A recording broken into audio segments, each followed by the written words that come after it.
और भोपाल के रविंद्र भवन में कलाओं की विविधता का उत्सव विरासत कार्यक्रम का आयोजन किया गया। इस अवसर पर मुख्यमंत्री डॉक्टर मोहन यादव कार्यक्रम में शामिल हुए। सीएम ने कलाकारों को बढ़ावा देने पर जोर दिया, साथ ही कला क्षेत्र को लेकर अपने विचार रखे। वहीं सीएम डॉक्टर मोहन यादव ने विभिन्न नगरों में विरासत के संदर्भ में पुस्तकों का विमोचन किया। इस कार्यक्रम में मंत्री तुलसी सिलावट, विश्वास सारंग, कृष्णा गौर, अभिनेता रणदीप हुड्डा भी शामिल हुए।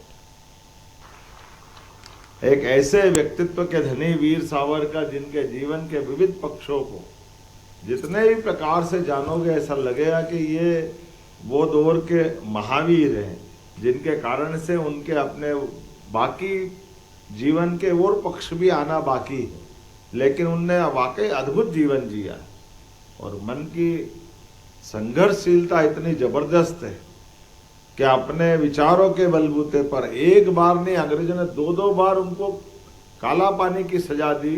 अंडमान निकोबार के उस द्वीप समूह में, जहां पर एक बार जाने के सजा सुनाने मात्र से 10% लोग का तो हार्ट अटैक हो जाता था। वही सजा तो वहां जाकर के लेना उठाना बड़ी बात।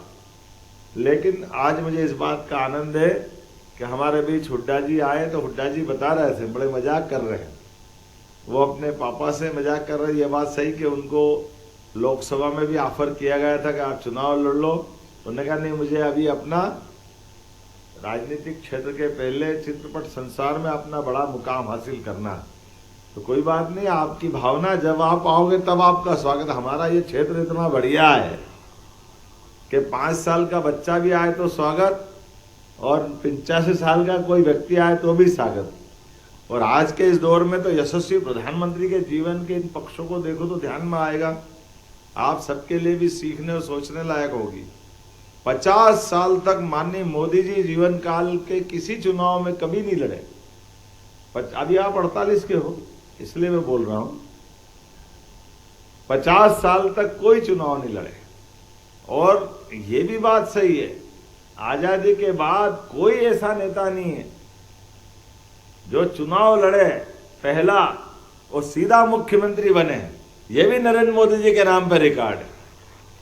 और दूसरा चुनाव लड़े फिर मुख्यमंत्री, तीसरा चुनाव लड़े फिर मुख्यमंत्री, और चौथा चुनाव तो बड़े कलेजे वाली बात थी। आजादी के बाद ये भी एक बड़ा रिकॉर्ड बना है, उत्तर प्रदेश की धरती पर विरोधी विचारधारा की सरकार के बीच नरेंद्र मोदी जी अपनी सरकार बनाने के लिए जब आगे बढ़ते हैं तो लोग उनको समझाते हैं कि आप थोड़ा जल्दी नहीं हो जाएगी, पहले भी कई लोग आए, पहले आप अपनी पार्टी को जिता दो, बाद में उपचुनाव में बन जाना।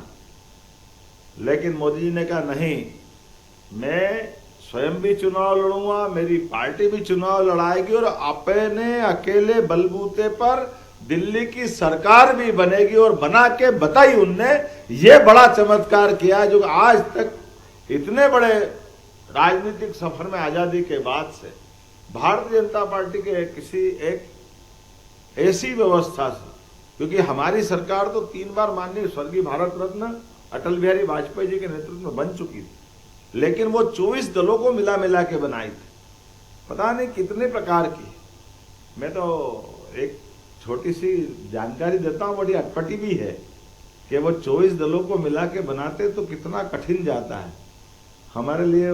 बिच्छू की एक उसकी घटना जुड़ती है, बिच्छू की कहानी, बिच्छू के जीवन से, कि बिच्छू के जीवन का एक कठोर, थोड़ा आज तो राता पानी है इसलिए आज यही चलने दो। आपको विश्वास नहीं, बिच्छू की मादा अपने बच्चे जब देती है, उसका जीवन का एक कठोर सत्य है कि वो सारे बच्चों को पीठ पे बिठा लेती।